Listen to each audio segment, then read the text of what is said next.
Good morning guys. Tutur ko kayo dito sa Anaheim.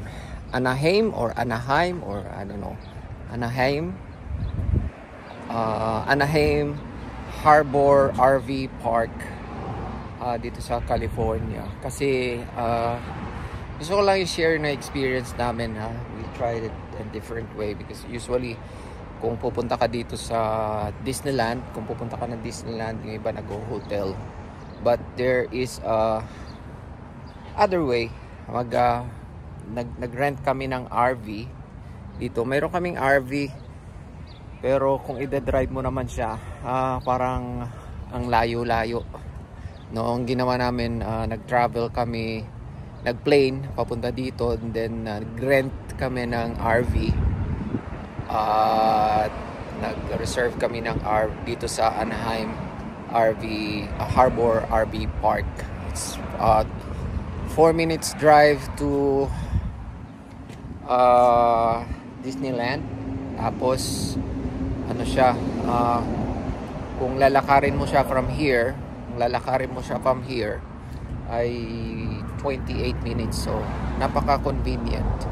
At saka kung mag-aarkila kayo ng RV, magre-rent kayo, kompleto na siya. Mayroon siyang hook up, complete yung hook up dito sa Anaheim Harbor RV Park.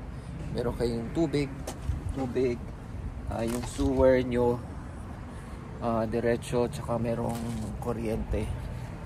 And tuturo ko kayo doon sa mga amenities dito. Siyempre kung pupunta ka dito 3 days, ang 2 nights kami nagano dito dahil namasyal pa kami doon sa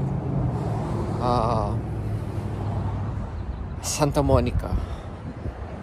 At ito naman yung, so ang ginawa naming plano is from Los Angeles para hindi masayang yung aming araw.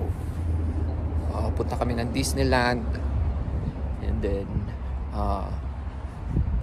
punta ng Universal Studio, ikot-ikot, and then the rest of the day magsa-sightseeing. So kung saan ka abutin ng dilim, doon ka matutulog. So, ito, meron siyang swimming pool. Hindi namin nagamit yung aming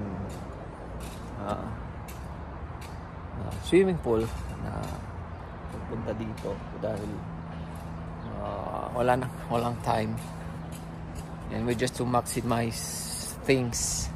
Pero mamaya pakita ko sa inyo yung other RV park na tutulugan namin after ng Universal Studio. So ayan, meron silang garbage bin here. Napakaganda guys, i-try nyo kaysa mag-rent kayo ng hotel, para maiba naman yung ambience. Ito, meron silang, kung gusto nyo mag-barbecue, kung malaking family kayo. Yung RV na ni-rent namin is good for 6 people. Pero 4 lang kami. Ito yung amenities niya. So, pwede kayo mag-barbecue dito. Here. Pero dalawang grill. Yan, dalawang grill. Barbecue kayo dito. And then may laundry din siya dito. So, pwede kayo mag-laundry. Mag-stay kayo ng 1 week, pwede. So, yung rental nung aming RV, ipopost ko na lang here dito. So, laundry, let's check the laundry.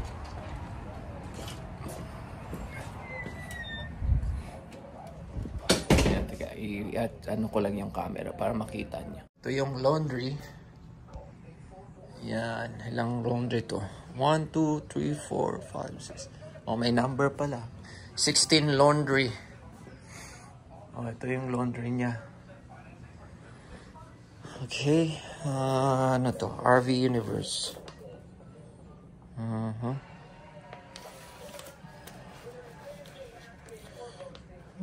RV Center. Pag bibili ka ng RV. So, ang tawag dun sa inupahan namin is Ito yung... Ayan. Ito yung barbecuehan nyo, no? Laundry dito. Tapos, meron din siyang... Ito yung office. Ang nangyari kahapon kasi yung office na... nung pinunta kami late na, pero nilagay nila dito. Yung kapag na-late ka, dito mo kukunin yung envelope mo. Nandun yung reservation mo. And then, oops, please use other door. May market. Siguro may bibili ka rin ng ano dito. Bibili ka rin ng kung ano yung gustong bilhin, bibili ka dito. Tapos doon yung restroom. May clubhouse din sila doon. So yung clubhouse nila is nandoon. Tingnan natin kung ano yung meron sa clubhouse. Check natin yung amenities nila dito. Ayan. Ayan, kung gusto nyo magtambay-tambay din, meron silang spot dito. Let's see the clubhouse. Ayan. Clubhouse, Monday to Sunday, 8 a.m. to 5 p.m. Oh, may coffee pala dito. Oh my God. Kasama na pala yung kape dito. My golly. There's a coffee here? Or there's a hot water? Oh, I think you're gonna buy $1 coffee. Oh, I didn't know that there's a coffee here.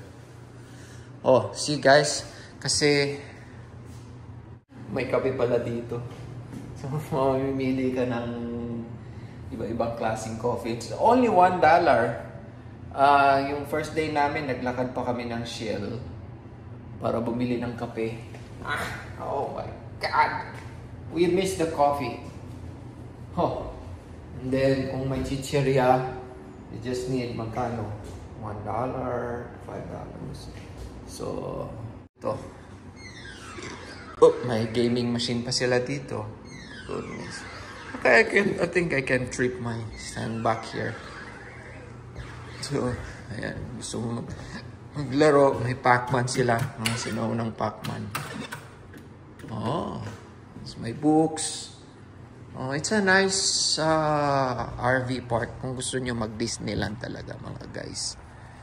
Silipin natin yung kanilang washroom. So, yung washroom is mayroong keypad.